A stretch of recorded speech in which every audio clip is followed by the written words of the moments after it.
नमस्कार, शंखनाद न्यूज चॅनलच्या मराठी बातमीपत्रात आपलं स्वागत आहे। बघूयात आजच्या महत्त्वाच्या घडामोडी। धामणगाव रेल्वे विधानसभा मतदारसंघाचे भाजप महायुतीचे उमेदवार प्रताप अडसळ यांची बहीण अर्चना रावसाहेब रोठे यांच्यावर सोमवारी रात्री 9 वाजताच्या सुमारास प्राणघातक हल्ला झाला। या हल्ल्यात त्यांच्या गळ्यावर वार करण्यात आले असता त्यांनी हातावर झेललेत। त्यांच्या वाहनावरील ही दगडफेक करून तोडफोड केली।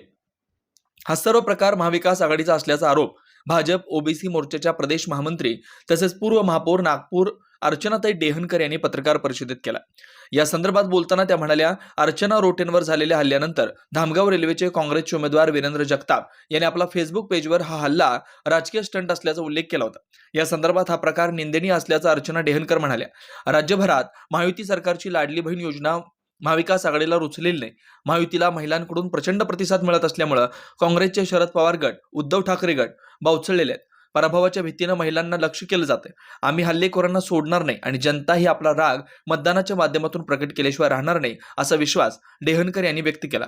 यावेळी भाजप महिला मोर्चा शहराध्यक्षा प्रगती पाटील व रेखाताई निमजे उपस्थित होत्या। नमस्कार, अतिशय तातडीची बैठक आणि ही पत्रकार परिषद या ठिकाणी बोलवली आहे। आजच्या या प्रेस वार्ताकरता मी अर्चना डेहनकर, पूर्व महापौर आणि प्रदेश ओबीसी मोर्चा महामंत्री, माझ्यासोबत नागपूर शहराच्या महिला मोर्चाच्या अध्यक्षा सन्माननीय प्रगती पाटील या ठिकाणी उपस्थित आहेत। या आज प्रेस वार्ता घेण्याचं मुख्य कारण म्हणजे महाराष्ट्रामध्ये महायुती सरकारने राबवलेली लाडकी बहीण योजना आहे। राज्यभरात महायुतीला मिळत असलेला जो बहिणीचा अपार प्रेमामुळे पायाखालची वाळू घसरलेली आहे असं लक्षात येत आहे।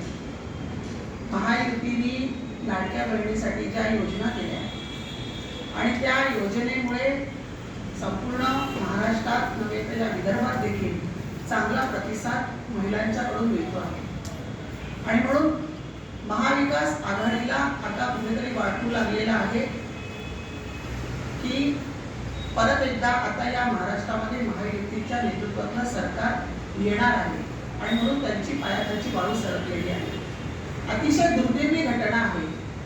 आमच्या धामणगाव रेल्वेचे जे आमचे उमेदवार आहे प्रताप सिंग अडसळ, प्रतापभाऊ अडसळची बहीण जी आहे ती पश्चिम विदर्भामध्ये खरं तर अक्का या नावाने ओळखली जाते आणि अतिशय धाडसी आमची ही कार्यकर्ता आहे।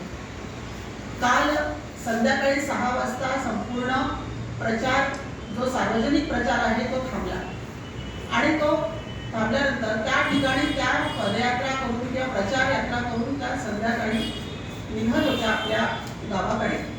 अशा परिस्थितीमध्ये म्हणजे अतिशय घाणेरडी म्हणजे खालच्या पातळीचं राजकारण महाविकास आघाडीच्या माध्यमातून होतं आहे हे ज्वलंत उदाहरण आहे।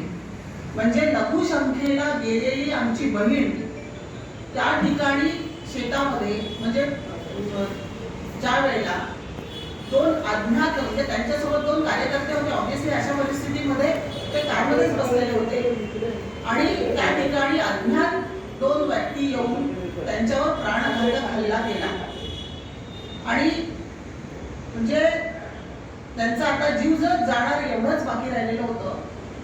परंतु अतिशय खालच्या पातळीचं राजकारण ही महाविकास आघाडी करते आहे। संपूर्ण महाराष्ट्रातली तमाम माता भगिनी याचा निषेध करते आहे आणि तळागाळाचा सामान्य महिला या महायुतीच्या बाजूने आहे। माननीय देवेंद्र भाऊंच्या पाठीशी आहे, एकनाथराव शिंदेच्या पाठीशी आहे, अजितदादांच्या पाठीशी आहे।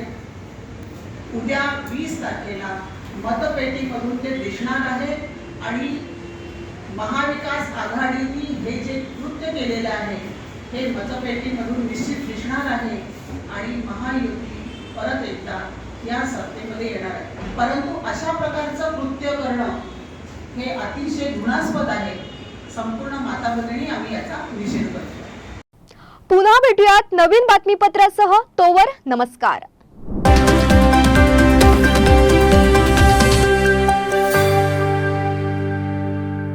क्या आप भी चाहते हैं जटिल रोगों पर विशेष रूप से आयुर्वेदिक उपचार? तो मिलिए 77 वर्षों से आयुर्वेद सेवा में लगी हुई शिवशंकर आयुर्वेदिक एजेंसी अनुभवी वैद्य डॉक्टर सभी प्रसिद्ध कंपनियों की दवाइयाँ और सभी प्रकार की जड़ी बूटियों और रोग प्रतिकारक शक्ति बढ़ाने के लिए कई प्रकार की दवाइयाँ प्राप्त करने का एकमात्र विश्वसनीय स्थान।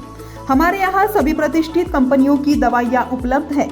समय सुबह 10 बजे से रात 9 बजे तक, तो फिर इंतजार किस बात का। महाजन मार्केट के पास टेम्पल बाजार रोड, सीताबर्डी, नागपुर। 8605245080 9112079000।